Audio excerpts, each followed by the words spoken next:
Hey folks, it's Ray with Taste Radio. Right now, I am honored to be sitting down with Mac Villarreal, who is the founder and CEO of I Eat My Greens. Mac, great to see you. Hey, great to see you, Ray. How are you? I'm doing well. This is an interview that I've been wanting to do for a while because, as you know, I am in love with your brand. The first time I tried your soups, I was just absolutely blown away at how good they were and how delicious you could make plant-based soups. And in that convenient pouch that you sell your products in. I just felt like when I saw your brand and I tasted it, everything that you did was a home run. You just knocked it out of the park. And I wasn't the only one because, as folks might recall, I have hosted the Naturally San Diego Pitch Slam the last couple of years, and we're here at the Naturally San Diego pre-party for the UNFI show out here. And I'm bummed out because I didn't get to do the year prior when you won the Pitch Slam. So I'm not the only one who thinks highly of your brand. And I know we're going to get into how many more people think highly of your brand. But, you know, what was that experience like? Oh, that was great. It was during COVID times, so really grateful for Naturally San Diego and the whole organization here in San Diego has been amazing. Just it was something that was really, really needed, getting that community together. And yeah, the icing on the cake was winning the Pitch Slam. That was a pivotal moment for I Eat My Greens for sure. It got us into more stores, got us out there, and from there on, it's been an amazing journey. Yeah. I didn't know this about you until I did a little bit of research prior to this interview. You participated in the 2000 Olympics in Sydney as a sailor. That must have been pretty amazing. How do you go from sailing to CPG? Yeah. Determination, setting goals, setting big goals. I learned that when I started sailing when I was 11, went to the Olympics when I was 19. The journey, it was about the journey, but it teaches you so much. I think athletes have that, and I love watching all those athletes or sports documentaries and stuff because I really get inspired. And that inspired me to set a big goal of building my own company. And, well, here we are. This is my second company, actually. What was your first? Juice. Juice? Yeah, fresh juice. Okay. What was it? What was the brand? It's in Mexico. Everything was in Mexico. It's called Frutos de Vida, Fruits Okay. of Life. The first refrigerated, in the produce section, refrigerated juice in the market back then. And I just loved the experience of building my own company, CPG. And so that's why I did it again. Did you have a successful exit? Yeah. Very cool. Why soup? I say that I went from fruits in the juice to vegetables. Always been a firm believer in wholesome, real food nutrition. I learned that from sports, how good it made me feel, the importance of it. I had, luckily enough, my mom cooked for me, my grandma, great recipes. So I just lived around homemade food. And that really fueled I call it my fuel for my athlete days. And it's something I just crave, I need. And I saw a big opportunity in soup here in the U.S. Good nutrition, becoming more important to a lot of Americans. But taste, and I'll say it again for the 15,000th time on this podcast, taste is king. And Yeah. again, I'm sorry, go ahead. No, I'm kind of a freak there, right? I'm a foodie, so taste had to be number one. Yeah. And I was not going to make a product if it didn't taste good. I mean, why kid myself? And work hard for that, and I have fun. I have a lot of fun getting into the kitchen and getting with chefs and playing around and trying to find the right recipe and the right way to do it and go from there. You have a lot of amazing products that all taste incredible. And I think this was, again, the thing that when you first see your package, it's so different. It's so differentiated from a lot of other things that you see, soup or otherwise. And the big, bold name, I Eat My Greens, you just want to learn more, especially if you're a natural foods consumer. But then when you taste the product, you're even doubly sold. You're just like, okay, I'm drawn in by the package design. I'm completely sold on the flavor. But what came first? How did you think about creating a brand that would be attractive to consumers? Because, again, you have that differentiated package, the pouch. You have great branding.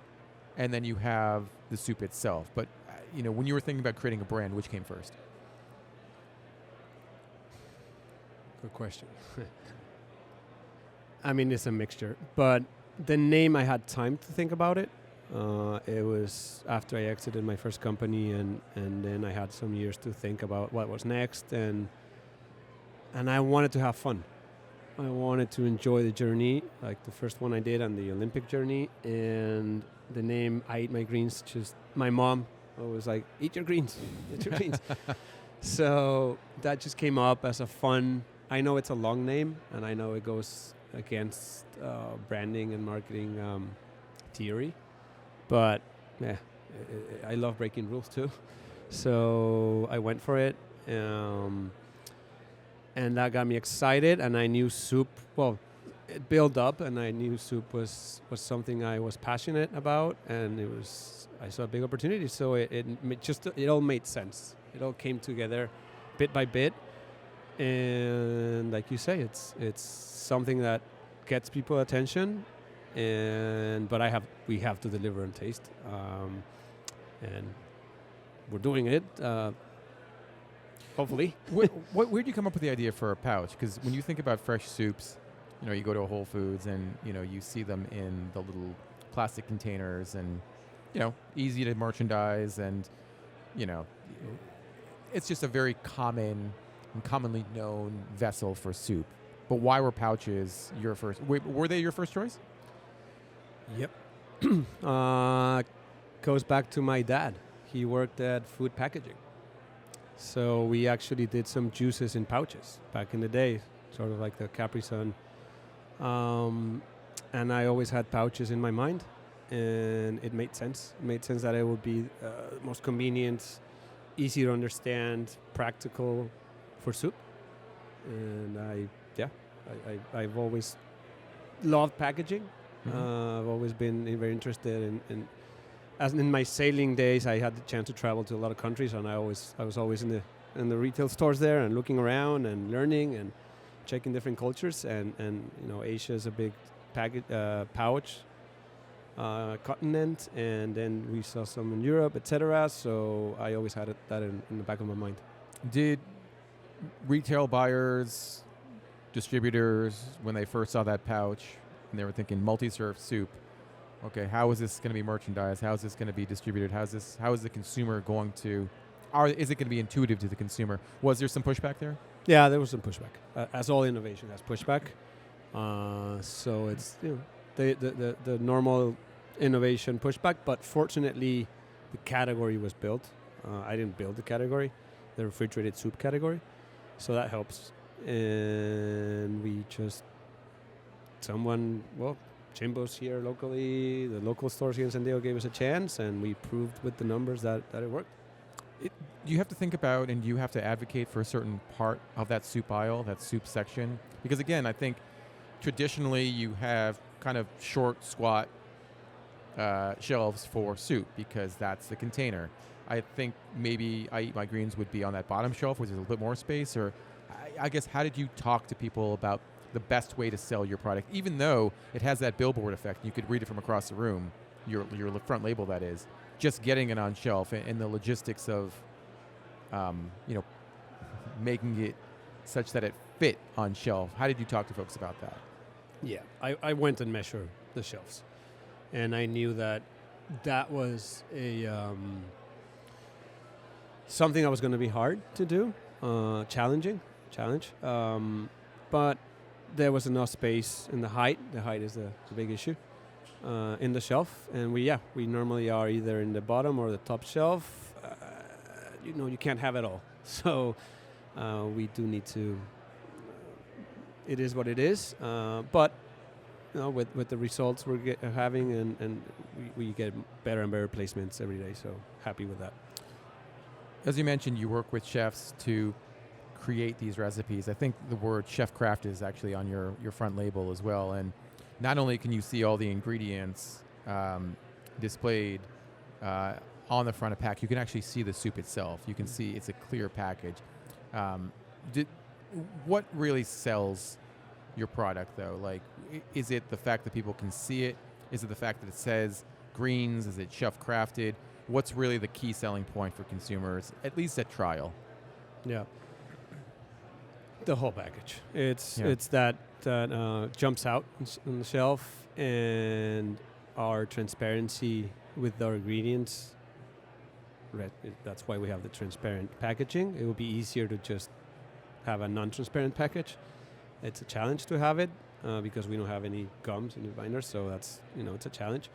But same thing, taking risks and speaking directly to the consumer, that we're not hiding anything behind our packaging. And so it's a combination of the name, the pouch, the transparency. They can actually see the consistency and the little seeds and the pieces of vegetable that we use. A ton of vegetable for every soup, so that's something that was very important for me to communicate. There's also an alignment with cultural food trends that you've embraced, the brand has embraced. You point out that you're plant-based, obviously. Keto, Whole30. How much does that factor into consumer interest in your products? Yeah, I think it's a plus. It's not the main. Oh wow! It happens to be Whole30, or somebody that's looking for Whole30, you see, and then non-GMO. It checks those boxes that are important for the quality. Call it certification or approval. Mm-hmm. It speaks well about our product because it checks all the boxes naturally, right? Being all vegetable, we gladly check the gluten-free, the dairy-free, plant-based, etc., etc., etc. It's vegetables, spices, sea salt, olive oil, and we're very proud of it. And the trends are in our favor because at the end of the day, eating more vegetables is something that has been proven to be a really good thing to do by every single pretty much nutritionist, doctor, and for many, many years. So I knew that I was not going into a trendy, risky product. But this is we're talking about vegetables. We'll be here forever. So happy with that too. I would love to see I Eat My Greens in every grocery store in America. Obviously, you're not there yet. Hopefully, you will be one day. But when you hear no, or when you pitch a retail store or a retail chain and they say, it's not for us right now, what are the reasons they're saying no, and what might be your approach to getting them to say yes? Innovation is something that's hard for people to say yes to all the time, especially if they know their consumers well. Some retailers, I agree with them. Maybe they're not ready for such innovation. It takes time, but eventually we will get there. So sometimes it's a little bit of the price point. Like we were talking about, the pouch might seem a little too strange, but I know that eventually we'll cross that line. Takes time, and I think it's important to be patient and to have a solid business to be able to be patient. So it's just keep at it, trust in our product, make efficiencies in our supply chain. To bring the price point down? To bring the price point down. Yep. And one step at a time. Is there a selling point that has worked when you're pitching a retailer and you say, okay, this is a bit of a long shot for us? Maybe it was one of the first big retailers that you get into. Was it kind of a leap of faith that the retail buyer was taking on you, or was it something where you were able to present key data about sales at a Jimbo's per se, or trends as it relates to the soup category? What were the key selling points that helped you overcome that, I guess, potential no? Key data, yes, that helps. But I think the buyers, category merchants, they really know their consumer base, their shopper base, and we just click. They know, they understand, and that's why we are very focused right now in the natural channel, because that's the place we thrive. They just get it. They get it, and it's going to take time for the ones that don't. But it is not easy when you bring innovation to the table, for sure. But I love disrupting and making changes. How much does, I guess, the shelf life of your soups, because soups obviously have chilled and refrigerated soups have a relatively short shelf life. I mean, how much does that factor into your ability to be in a particular retailer? No, that hasn't been a factor, fortunately. So it's the velocities are we haven't had that issue with spoilage. So yeah, cross fingers that won't happen, but we're good now. If I were, and I haven't done this yet, and I should probably be doing this, but then again, I should probably be more objective about how much I love certain brands and products. But I should go into some of my local retailers and be like, hey, you should really carry this soup because it's really good. I would buy it all the time. It's just easier for me to do that than to say to come out to San Diego and go to a Jimbo's and then bring it cross country in my luggage. How do you get the consumer excited enough to be advocates for your brand? We work hard to have the closest and the best communication with every single consumer that we get in touch with. Right, we have a small D2C program, but any inbound we get, it's like hands-on consumer love, fans. There's a great book called Raving Fans that I'm a fan of. That we want to have every person that communicates with us turn them into, if they were not a big fan, then our challenge is to convert them into a big fan. And then, good old word of mouth, and slowly but surely, the good word spreads. The challenge is to get them to be a raving fan. How do you do it? It's the combination of everything, right? The product, the customer service when they communicate with us, the way we approach the fun. Having a fun, healthy lifestyle it doesn't have to be boring. It doesn't have to taste bad. It's about enjoying what we eat as much as we enjoy eating a cake. It's enjoy eating healthy food as well.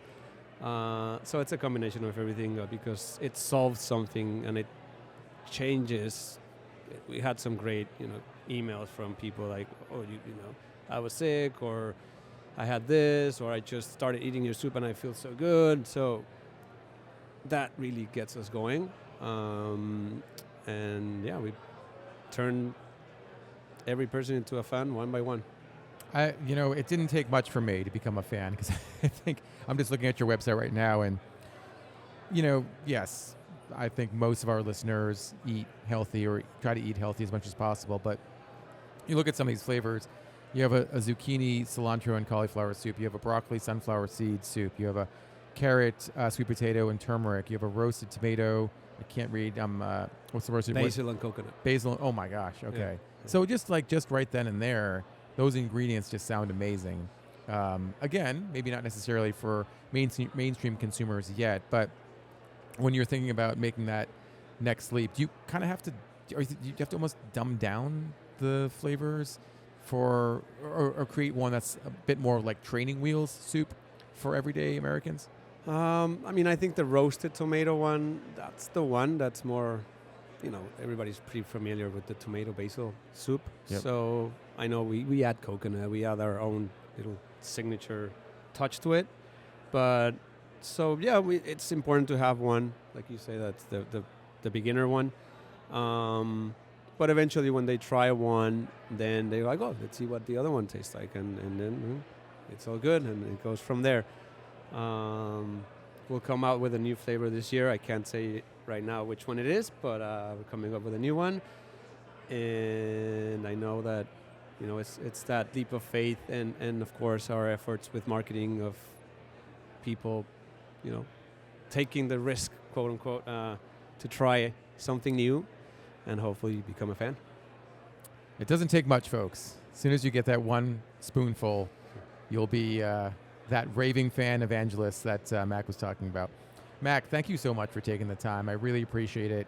I don't know how many times I've said I really love your brand, I really love your products, but obviously you know that. And it really was that first sip at an Expo East a couple of years ago, and I'm like, man, these guys have something. So congratulations on everything that you've accomplished to this point. Excited to try the new flavor whenever you have it. When you're in the Boston, happen to be in the Boston area, let's share a bowl of soup. That sounds amazing. For sure I will. Thank you again.